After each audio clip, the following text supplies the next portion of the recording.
الحمد للہ رب العالمین والصلاة والسلام علی رسول الامین وعلی آلہ وصحبہ اجمعین الی یوم الدین اما بعد اعوذ باللہ من الشیطان الرجیم بسم اللہ الرحمن الرحیم کنتم خیر امۃ اخرجت للناس تأمرون بالمعروف وتنہون عن المنکر وتؤمنون باللہ صدق اللہ العلی العظیم۔ محترم ناظرین کرام، بزرگوں، نوجوان بھائیوں اور عزت ماؤ بہنوں، السلام علیکم ورحمۃ اللہ وبرکاتہ۔ فکری ہم آہنگی تاریخ اسلامی کے جو ارکان ہیں ان کے لیے بہت اہمیت کی حامل چیز ہے۔ فکر سوچ کو اور خیال کو کہتے ہیں۔ فکر ایک ایسی چیز ہے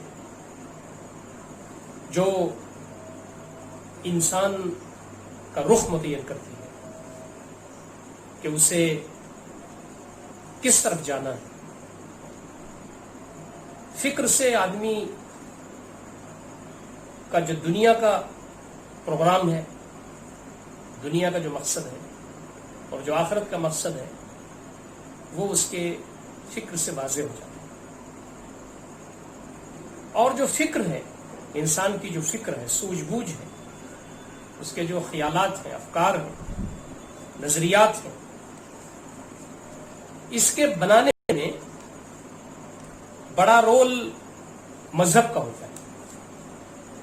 کوئی آدمی عیسائی ہے تو اس کے افکار، خیالات اسی ٹائپ کے ہوں گے، اس کی جو فکر ہے، فکر سازی میں اس کا رول ہوگا۔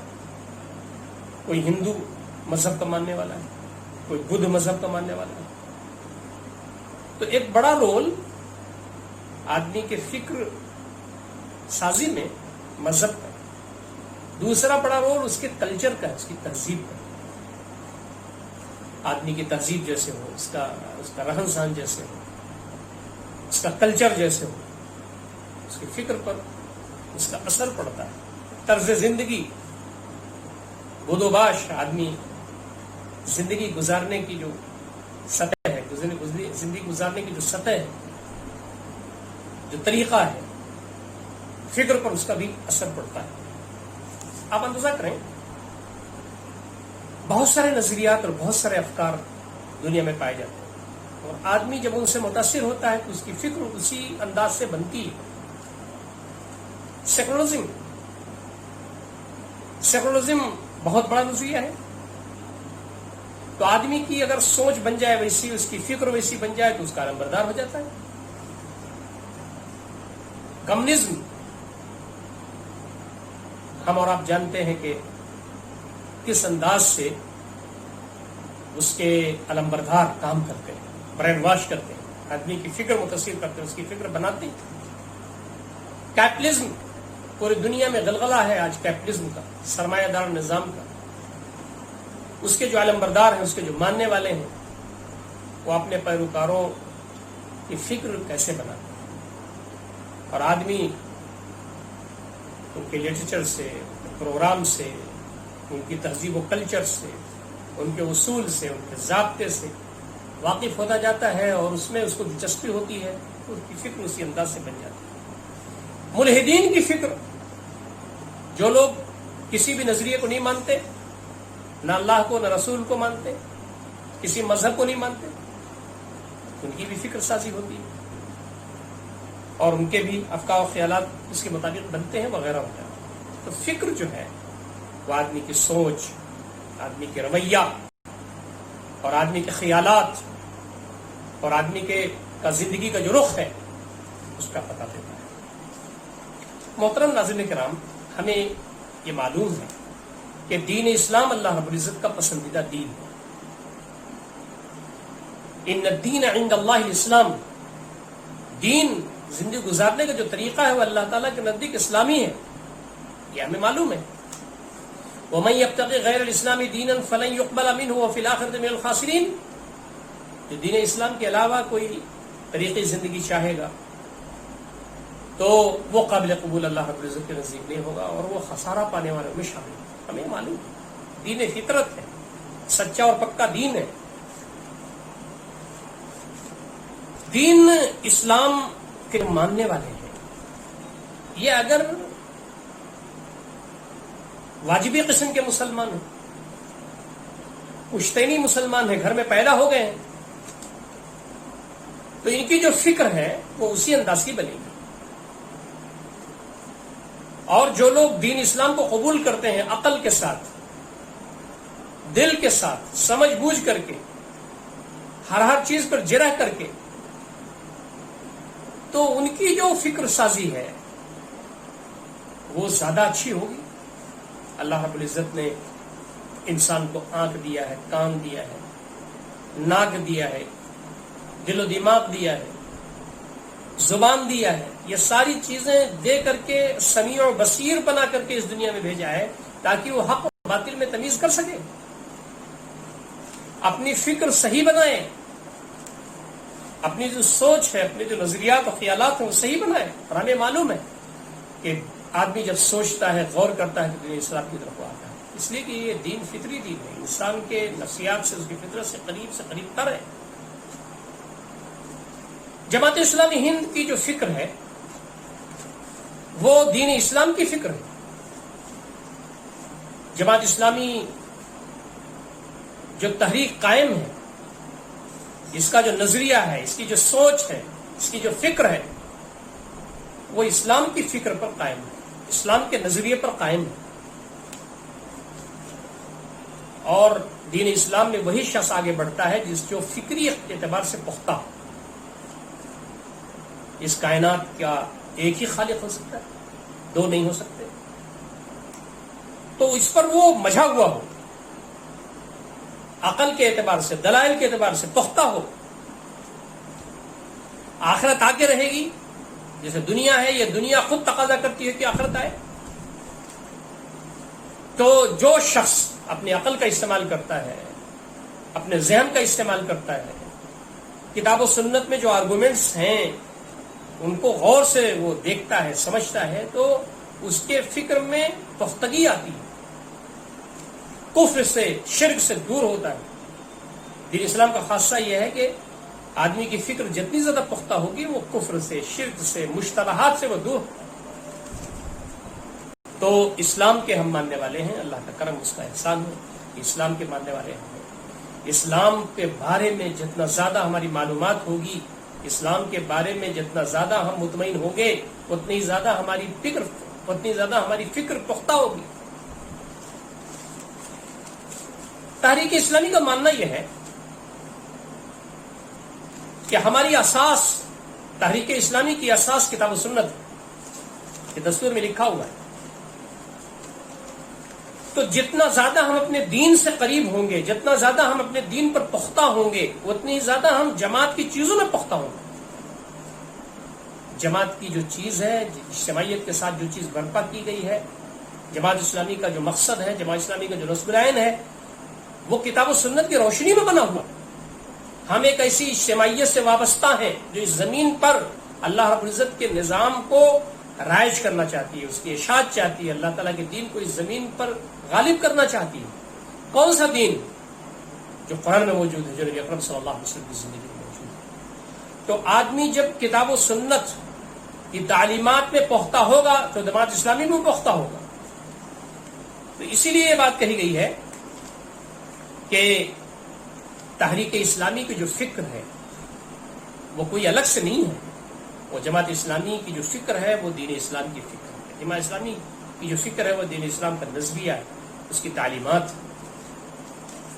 محترم ناظرین کرام، اب ہم آتے ہیں فکری ہم آہنگی پر. ہم وہ لوگ ہیں جنہوں نے دین اسلام کو سمجھا ہے، جو شعوری مسلمان ہیں. جماعت اسلامی میں جو لوگ داخل ہوتے ہیں وہ شعوری مسلمان ہوتے ہیں، الحمدللہ. اب جماعت اسلامی میں داخل ہونے کے بعد ایک ایسی اجتماعیت جو فرد کا ارتقاء، معاشرے کی تعمیر اور ریاست کی تشکیل، ایک مرحلہ وار اللہ رب العزت کے دین کی اقامت، اس کا نظریہ رکھتی ہے، اس کی فکر رکھتی ہے. اس سلسلے میں فکری ہم آہنگی کی بہت غیر معمولی اہمیت. تحریک اسلامی میں یہ مطلوب ہے کہ فکری اعتبار سے ہم پختہ ہوں اور جب فکری اعتبار سے ہم پختہ ہوں گے تو ہمارے اندر فکری آہنگی آئی. مثال کے طور پر ہم لوگ وحدانیت پر اگر ہمیں یقین ہے اور وحدانیت پر سرحش ہے، اور اگر ہمیں وحدانیت پر یقین ہے، وحدانیت پر شرح صدر ہے، تو چاہے اتر پردیش کا رکن جماعت ہو یا کیرلا کا رکن جماعت ہو، تمل ناڈو کا رکن جماعت ہو، آندھرا پردیش کا رکن جماعت ہو، وہ بات ایک کہے گا. چاہے وہ توحیدانیت کی بات ہو، چاہے وہ وحدانیت کی بات ہو، چاہے وہ رسالت کی بات ہو، چاہے وہ آخرت کی بات ہو، وہ ایک ہی بات کہے گا. اجتماعیت کے کچھ تقاضے ہوتے ہیں. نبی اکرم صلی اللہ علیہ وسلم کی اجتماعیت تھی، وہ اجتماعیت تو ہماری اجتماعیت نہیں ہے، لیکن اسی خطوط پر ہم نے دین اسلام کی اقامت اور اس کے غلبے کے سلسلے میں جو خطوط بنائے وہ کتاب و سنت کی روشنی میں بنائے، اور اجتماعیت کے ساتھ ہم نے اس لیے اس کام کو جوڑا ہے کہ نبی اکرم صلی اللہ علیہ وسلم نے اللہ رب العزت کے دین کی دعوت اور اشاعت اور اس کے غلبے کے لیے اجتماعیت قائم فرمائی. اجتماعیت کے ساتھ جوڑنا ضروری ہے، دین کا تقاضا ہے وہ. تو اجتماعیت اور تحریک میں فکری ہمانگی کی بہت اہمیت ہے. سب سے بڑا فائدہ جو فکری ہمانگی کا ہے وہ یہ ہے کہ مشن پر یقین بڑھتا ہے، شرح صدر حاصل ہوتا ہے. جب فکری ہمانگی ہو، ارکان جماعت ان کے درمیان اگر فکری ہمانگی ہو، یعنی سب کی فکر ایک ہو، سب کی سوچ ایک ہو، اپنے نصب العین پر اور اپنے مقصد پر وہ سب ایک سوچ ان کی ہو اور شرح صدر بھی ہو ان کو، تو پھر جو مشن ہے اس پر یقین بڑھ جاتا ہے. آدمی اطمینان کے ساتھ، ہمت کے ساتھ، جرأت کے ساتھ کام کرتا ہے. فکری ہمانگی کا دوسرا جو بڑا فائدہ ہے وہ یہ ہے کہ ٹیم اسپرٹ پیدا ہوتی ہے ہمارے درمیان. ایک ساتھ مل جل کر کے کام کرنے کا جذبہ، ایک دوسرے کی صلاحیتوں سے فائدہ اٹھانے کا جذبہ. جب فکری ہمانگی ہوتی ہے تو ایک دوسرے کے ساتھ ہمارا لگاؤ پیدا ہو جاتا ہے، ایک دوسرے سے محبت پیدا ہو جاتی ہے. فلاں صاحب جو ہے ہماری سوچ کے آدمی، جو میری سوچ ہے انہی کی سوچ ہے. آپ پورے ہندوستان میں دیکھیے، آدمی جب کہیں سفر میں نکلتا ہے، فلاں رکن جماعت، ہاں، وہ کہتا ہے کہ بھائی وہ تو اپنے آدمی ہے، یعنی جو ہماری سوچ ہے اس کی سوچ ہے. تو اس کے ذریعے آپ دیکھیں کہ بھائی چارہ بڑھتا ہے، اخوت محبت بڑھتی ہے. نبی اکرم صلی اللہ علیہ وسلم کی جو جماعت تھی، صحابہ کرام کی جماعت، ان کے اندر فکری ہمانگی تھی. ان کے درمیان وحدانیت میں، توحید میں، رسالت میں، آخرت میں، دعوت میں، جہاد میں کسی قسم کا بنیادی طور پر کوئی اختلاف نہیں تھا. اسی لیے بڑا سے بڑا کام انہوں نے کر لیا. تیسرا بڑا فائدہ فکری ہمانگی کا یہ ہوتا ہے کہ آدمی بڑی سے بڑی قربانی دینے کے لائق ہو جاتا ہے. آدمی جب قربانی اسی وقت دیتا ہے جب اسے شرح صدر حاصل ہو. آدمی قربانی اسی وقت دیتا ہے جب اسے لگاؤ ہو. آدمی قربانی اسی وقت دیتا ہے جب جو چیز جو اس کی فکر ہے، جو اس کا نظریہ ہے، اسے اتنا زیادہ محبوب بھی ہو اور اس پر یقین بھی ہو کہ یہ راہ نجات ہے، اور یہ ہے جس کو پھیلنا چاہیے اور پھولنا چاہیے، اور یہ ہے جس کے ذریعے ہمیں دنیا آخرت کی کامیابی مل سکتی ہے. تو آدمی کے اندر قربانی کا جذبہ پیدا ہوتا ہے. محترم ناظرین کرام، دوسرے رخ پر آپ چاہیں، یعنی اگر فکری ہمانگی نہ ہو تو انتشار پیدا ہوتا ہے. جو بنیادی فکر ہے جماعت اسلامی ہند کی، اگر اس میں ہمیں اختلاف ہو اس بنیادی فکری میں، تو انتشار پیدا ہوتا ہے. اور اسی لیے ہم کہتے ہیں کہ فلاں رکن جماعت اسلامی کی جو بنیادی فکر ہے اس سے انحراف کر گیا ہے. اس کو سمجھایا جاتا ہے، اس کو بتایا جاتا ہے، اور جب وہ نہیں مانتا تو اسے نوٹس دی جاتی ہے، اور اس پر بھی غور فکر نہیں کرتا وہ، تو اس کے اخراج کا معاملہ ہو جاتا ہے. کیوں؟ اس لیے کہ ہم کس تحریک میں آئے ہیں، اس کا جو سوچ ہے، اس کا جو مشن ہے اور اس کی جو چیزیں ہیں، اس سے اگر ہم کو اتفاق ہوتا ہے تبھی ہم رکن بنتے ہیں. تو ہمارے درمیان ایک فکری ہم آہنگی ہوتی ہے. تو یہ ہے اس کے بڑے فائدے. محترم ناظرین کرام، میں اس بات کو یہاں واضح کرتا چلوں کہ فکری ہم آہنگی ایک چیز ہے اور رائوں کا اختلاف دوسری چیز ہے. فکری ہم آہنگی کا مطلب یہ ہے کہ جو ہماری جو بنیادیں ہیں اس میں ہمارا اختلاف نہیں ہوگا. اقامت دین ہمارا نسب العین ہے اس میں کوئی اختلاف نہیں، ہمارا جو طریقہ کار ہے اس میں کوئی اختلاف نہیں، ہماری جو دعوت ہے اس میں کوئی اختلاف نہیں. تو یہ جو چیزیں ہیں اس میں ہم تمام ایک ہوں گے، لیکن ہماری رائے میں اختلاف ہو سکتا ہے. یہ بات بتائی گئی کہ جب ہماری فکر، ہمارا نظریہ اور ہمارا اپروچ اور ہمارا نسب العین سب ایک ہے تو اس نسب العین کے سلسلے میں ہمارا لاہ عمل کیا ہو، ہماری جو فکر ہے، ہماری جو سوچ ہے، اس کے سلسلے میں کیا لاہ عمل ہو کہ اس سوچ کو، اس فکر کو ہم رائج کر سکیں، اس سوچ اور فکر کے بنیاد پر اسلامی معاشرے کی تعمیر ہو سکے، اس فکر اور سوچ کی بنیاد پر ریاست کی تشکیل ہو سکے. تو جو لاہ عمل ہوگا اس میں اختلاف ہو سکتا ہے.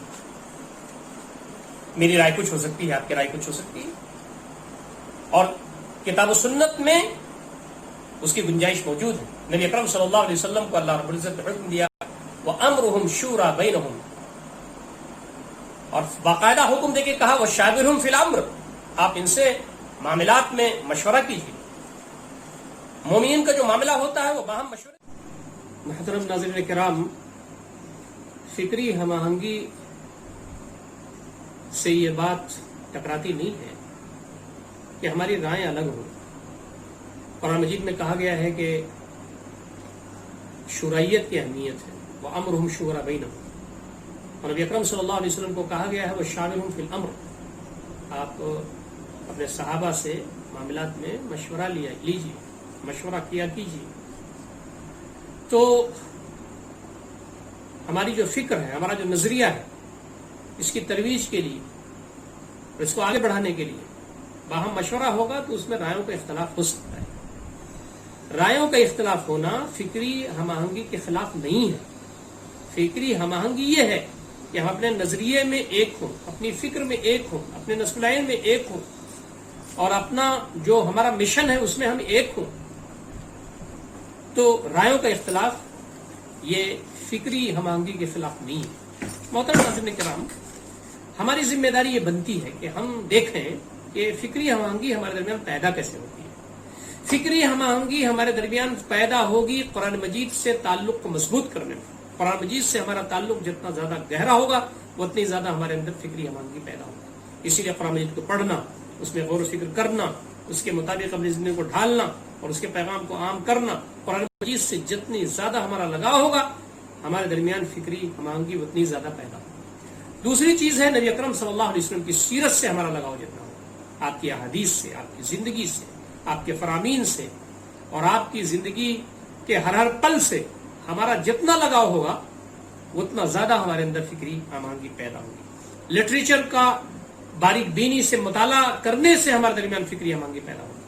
یہ لٹریچر جو ہے، دینی لٹریچر، تحریکی لٹریچر، یہ ہمارے درمیان ہمارے جو عقائد ہیں، ہمارا جو نسب العین ہے، ہمارا جو مقصد ہے، کتاب و سنت کی جو تعلیمات ہیں، اس سے ہمارے رشتے کو مضبوط کرتی ہیں اور ہماری فکر پختہ ہوتی ہے اور فکری ہم آہنگی ہمارے درمیان پیدا ہوتی ہے. چوتھی بات یہ ہے کہ جو تحریک کا جو مزاج ہے، تحریک کی مزاج شناسی، یہ ہمارے درمیان پیدا ہونا چاہیے. تحریک کا ایک مزاج ہے، تحریک کا جو مزاج ہے وہ تشدد کا نہیں ہے. تحریک کا جو مزاج ہے وہ نرم کا ہے. تحریک کا جو مزاج ہے وہ حکمت کا ہے. تحریک کا جو مزاج ہے وہ سہولت کا ہے. اسی لیے فرمایا گیا کہ مسلکی تشدد کی گنجائش نہیں ہے تحریک کے اندر.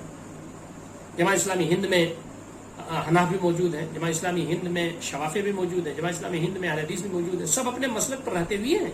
اسی لیے جماعت اسلامی ہند کا کوئی مسلک نہیں ہے فقہی. یہ تو ایک متحدہ پلیٹ فارم ہے. ہم فکر کی بنیاد پر اکٹھا ہوئے ہیں، ہم نظریے کی بنیاد پر اکٹھا ہوئے ہیں. تو یہ اتحاد کا پلیٹ فارم ہے. اب اگر کوئی آدمی جماعت کا جو مزاج ہے اس کو نہیں جانتا، جماعت کا جو مزاج ہے اس کو نہیں جانتا، تو پریشانی واقع ہوگی. وہ مسلک میں الجھے گا، مسلکی تشدد میں الجھے گا، چھوٹی چھوٹی باتوں میں الجھے گا. تو جماعت کی جو مزاج شناسی ہے وہ ہمارے درمیان پیدا ہونا چاہیے. اس کے ذریعے ہمارے اندر فکری ہم آہنگی پیدا ہوگی۔ اسی طریقے سے ایک بات بھی بہت اہم ہے، وہ یہ ہے کہ مشن سے جڑنا اور جو ہے مشن کی جو ترویج ہے اور میدان عمل میں جو ہم جاتے ہیں، میدان عمل کی جو تربیت ہمیں ملتی ہے، وہ بھی ہمارے درمیان فکری ہم آہنگی پیدا کرتی ہے۔ آدمی جب میدان میں جاتا ہے تو بہت سارے تجربات وہ کرتا ہے، آدمی جب میدان میں جانتا ہے تو بہت ساری آزمائشوں سے گزرتا ہے، آدمی جب میدان میں جاتا ہے تو بہت ساری چیزیں اسے ملتی ہیں دیکھنے کو، سمجھنے کو، تو آدمی کے اندر بالغی پیدا ہوتی ہے اور اس کے اندر اس کی فکر جو ہے وہ پختہ ہوتی ہے، تو اس کے اندر فکری ہم آہنگی پیدا ہوتی ہے۔ محترم ناظرین کرام، میری گفتگو جو ابھی ہوئی ہے اس کا مقصد یہ ہے کہ تحریک اسلامی کے جو علمبردار ہیں ان کے اندر فکری ہم آہنگی ہونی چاہیے، اور فکری ہم آہنگی جو ہے وہ بنیاد میں ہونا چاہیے، ہمارے مقصد میں، ہمارے نسبین میں، ہمارے مقصد میں، ہمارے نسبین میں، ہمارے آداب پہ ہونا چاہیے، اور اس کے جو فوائد ہیں وہ غیر معمولی ہیں۔ جب تک فکری ہم آہنگی ہمارے اندر نہیں ہوگی، ہم کسی ایک مقصد پر، کسی ایک نسبین پر اکٹھا نہیں ہو سکتے۔ میں نے اس کی مثال آپ کے سامنے دی کہ شمال کا ایک کوئی رکن جماعت جو بات بول رہا ہے، اسی بات کو کیرلا اور آندھرا پردیش کے دوسرے رکن جماعت کو بولنا چاہیے، اپنے نسبین کے سلسلے میں، اپنے اصول کے سلسلے میں، اپنے ضابطے کے سلسلے میں، اپنے مشن کے سلسلے میں۔ جزوی اختلافات تو ہوں گے، صحابہ کرام کے ذریعے میں بھی موجود تھے، اور جب فکری ہم آہنگی ہوگی تو ہمارا کام آگے بڑھے گا، ہمارے اندر اتحاد و اتفاق پیدا ہوگا، شرح صدر حاصل ہوگا، ہمارا مشن آگے بڑھے گا، اس میں مضبوطی پیدا ہوگی۔ اور فکری ہم آہنگی جب نہیں ہوگی تو ہمارا مشن کمزور ہوگا، ہماری جو دعوت ہے وہ کمزور ہوتی ہے۔ اللہ تعالیٰ سے دعا ہے کہ بر الہ ہمارے اندر فکری ہم آہنگی پیدا کرنے کی توفیق فرمائے۔ اقول قولی ھذا استغفر اللہ لی ولکم اجمعین واستغفروہ غفور رحیم، وآخر دعوانا الحمد للہ رب العالمین، والسلام علیکم ورحمۃ اللہ وبرکاتہ۔